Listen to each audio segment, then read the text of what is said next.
Hey there, friends, and welcome back to another 3-Minute Thoughts. My name is Derek, and in the next 3 minutes, we're going to take a look at Judges chapters 10 through 12. If you're new to Judges, then chances are you're somewhat like me when I read through the book of Judges for the very first time, and I wondered, man, what book am I reading? Is this supposed to be in the Bible?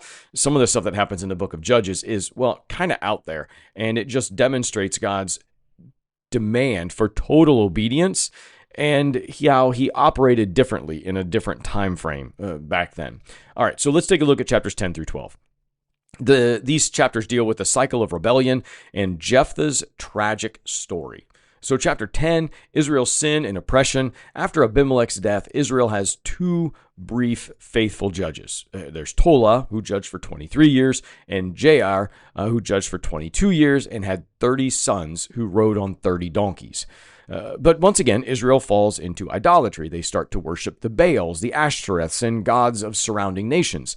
In response, God allows the Philistines and the Ammonites to oppress them for 18 years. In distress, Israel cries out to God, but this time he reminds them, "You have abandoned me for other gods. Go let them save you."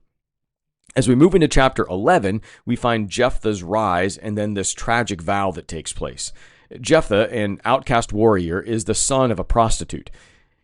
His half-brothers drive him away but when the Ammonites attack, the elders of Gilead plead with him to lead them. He agrees on the condition that he will be their permanent ruler if he is victorious. Before battle, Jephthah tries diplomacy with the Ammonite king, arguing that Israel didn't steal Ammonite land because God gave it to them. Ammon has no claim after 300 years, and God will judge between them. When his diplomacy fails, Jephthah makes a rash vow. "If you give me victory, I will sacrifice whatever comes out of my house first." Israel wins. Jephthah's daughter is the first to greet him. Heartbroken, he fulfills his vow, though whether she was sacrificed or dedicated to lifelong service remains yet debated amongst many scholars. Chapter 12 sees Jephthah versus Ephraim and some minor judges. After the victory, Ephraim complains yet again that they weren't invited to fight. Jephthah calls their bluff and attacks, killing 42,000 Ephraimites.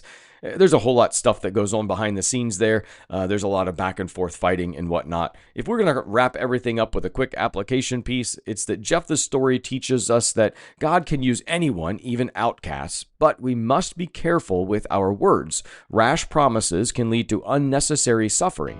Instead of bargaining with God, maybe we should try trusting him completely. That's it for today. Be well, friends.